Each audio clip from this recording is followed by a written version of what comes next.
সবাই ভাড়াটা হাতে হাতে লোন। মামা ভাড়া দেন। ওই বেটা উঠে সারা পারলাম না, এখনই ভাড়া।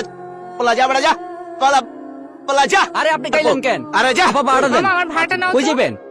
Farm gate. আপা ফার্ম গেট 20 টাকাই। ওকে। ভাই ভাড়াটা দেন। ভাই ভাড়া দিছি ভাই। ও ভাই আপনার ভাড়াটা দেন। এই লো ফার্ম গেট। 5 টাকা কম দিছেন তো, 5 টাকা দেন। 5 টাকা কম দিছে মানে ভাড়া ঠিকই আছে। আরে কিসের ঠিক আছে মিয়া? 5 টাকা ভাড়া দিতে পারেন না বাড়ায়, আবার কথা কোন ঠিক আছে? ফাজিল করে বাচ্চা নাম গাড়ি থেকে নামাই দেবো একদম। তুই সিরিয়াস আমারে? আরে জমি তোমার গাড়ি থেকে নামাই দিব। হ্যাঁ, নামাই দিব, আমি ওনার ছেড়ে দিব। 10 টাকা ভাড়া দিয়ে একেবারে গাড়ি কিনা লাইছে। এ আপা দেখ, আপা ভাড়া দেন।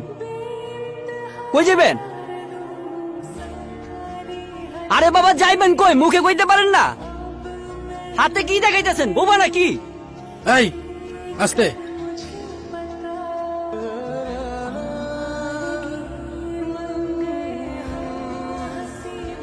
আরে দূর।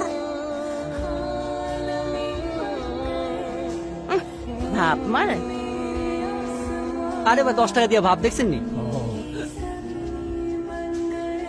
আমি কথা বলতে পারি না। কথা বলতে পারলে যদি ভাষার এমন অপব্যবহার হয়, তাহলে আমার বোবা থাকাই ভালো।